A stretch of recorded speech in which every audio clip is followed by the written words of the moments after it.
તો સુરતમાં પૂર્ણા ગામમાં વહેલી સવારે બ્લાસ્ટ થયો ત્યારે રાધેકૃષ્ણ સોસાયટીના એક ઘરમાં ગેસના બાટલામાં બ્લાસ્ટ થયો હતો ત્યારે ગેસનો બાટલો બ્લાસ્ટ થતાં જ 6 લોકો દાઝ્યા હતા ત્યારે ઈજાગ્રસ્તોને સારવાર અર્થે હોસ્પિટલમાં ખસેડાયા છે ત્યારે ગેસનો બાટલો બ્લાસ્ટ થતાં મોટો ધડાકો થયો હતો ત્યારે સ્થાનિકોએ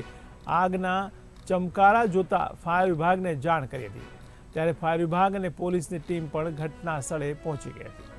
તો મહત્વના સમાચાર કહી શકાય સુરતથી ત્યારે સુરતના પૂર્ણામાં બ્લાસ્ટ થવાની ઘટના બની જેમાં વહેલી સવારે બ્લાસ્ટ થયો હતો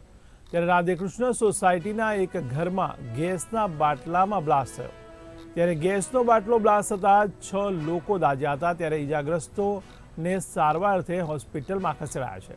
ત્યારે ગેસનો બાટલો બ્લાસ્ટ થતાં મોટો ધડાકો થયો હતો ત્યારે સ્થાનિકોએ આગના ચમકારા જોતા ફાયર વિભાગને જાણ કરી હતી ત્યારે ફાયર વિભાગ અને પોલીસની ટીમ પણ ઘટના સ્થળે પહોંચી હતી।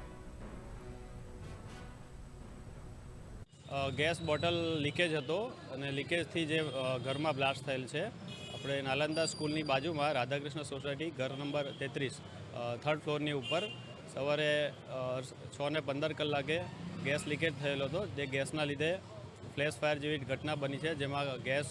બોટલ ફાટતો નથી પણ જે ગેસ ઘરમાં પ્રસરેલો હોય છે કે જ્યાં પણ આપણે રેગ્યુલેટરના જોડે જે ટ્યુબ હોય છે આપણે પાઇપ હોય છે એમાંથી લીકેજ થઈને આખા ઘરમાં પસરી ગયો હતો ત્યારબાદ સવારે કોઈએ માચીસ કે જેવું કંઈક સ્પાર્ક જેવું થયું હશે